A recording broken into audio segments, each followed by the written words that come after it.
उपवास की सुबह बहुत सारे आलस और मम्मा की खूब सारे लाड दुलार के साथ अपने कपड़े फाइनल कर कर मैं चली जाती हूँ खुद को और ज़्यादा चमकाने के लिए। राजस्थान में दशा माता व्रत के इस बड़े त्यौहार पर मैं खुद को देने वाली हूँ बंगाली लुक। तो थोड़ी सी डर और बहुत सारे एक्साइटमेंट के बाद फाइनली राजस्थानी लड़की आ जाती है अपने बंगाली लुक के अंदर। एंड मैं और मेरी मम्मा दोनों बंगाली लुक में रेडी होकर फाइनली निकल जाते हैं मंदिर के लिए। मंदिर में जाकर वहां आने वाले लोगों को फास्ट फॉरवर्ड में दौड़ाने के बाद में हम फाइनली पहुंच जाते हैं पीपली यानी फीमेल पीपल की पूजा करने के लिए। वैसे तो ये व्रत मैं हर साल रखती हूँ पर फिर भी इसकी पूजा की विधि विधान को मैं हर बार भूल जाती हूँ। तो अपनी मम्मा मासी और बाकी की लेडीज़ को बहुत ध्यान से पूजा करते देखने के बाद में आखिरकार मैं रेडी हो जाती हूँ क्योंकि अगली बारी मेरी ही आने वाली है। वहाँ दूर बहुत सारी औरतें राजस्थानी लोकगीत गाकर दशा माता को मना रही हैं। सबको पूजा करके देखने तथा सबसे सीखने के बाद में आखिरकार बारी आ जाती है मेरी। तो बीच बीच में मम्मा से पूछते हुए मैं भी पूजा करना स्टार्ट कर ही देती हूँ। बहुत सारी विधियाँ होती हैं इस पूजा में। दशा माता के इस व्रत को बहुत ध्यान से करना होता है।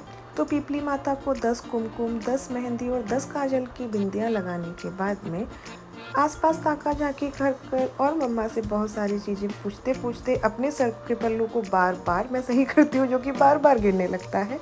तो गिरते संभलते फाइनली मैं भी आरती वाले स्टेप तक पहुँच जाती हूँ और दीपक जलाकर पीपली माता की पूजा करके फाइनली हम लोग आ जाते हैं पीपली माता के इर्द गिर्द गोल गोल चक्कर लगाने वाले स्टेप थे।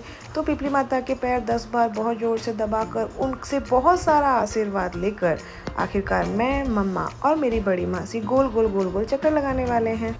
हमारे पहले ही चक्कर में मम्मा के हाथ से मूली का गट्टा गिर जाता है जिसे वे खुद नहीं उठाती है, पास खड़ी आंटी से उठवा देती हैं। गोल गोल चक्कर लगाने के बाद मुझे ये पता ही नहीं चलता है कि पहले कौन था बाद में कौन था, कहाँ जाकर हमारे पूरे के पूरे 10 चक्कर पूरे हो रहे हैं।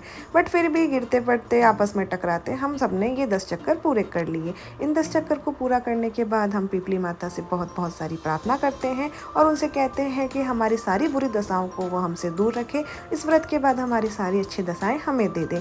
फाइनली हम लोग ब्राह्मणी आंटी के पास पहुंच जाते हैं जो हम सभी को इकट्ठा कर कर दशा माता की 10 कहानियां हमें सुनाने वाली हैं। खुद को निहारने के बाद अपने इस लुक में एक वॉक तो बनती ही है।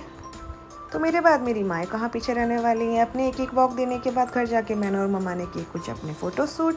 उसके बाद मेरे और मम्मा का ये ढिंचक डांस। तो ये मेरे चैनल का फर्स्ट लॉन्ग ब्लॉग था। अगर आप लोगों को मेरी छोटी मोटी गलतियों के बाद भी अगर ये वीडियो पसंद आया हो तो प्लीज़ मेरे चैनल को सब्सक्राइब करें। Thank you.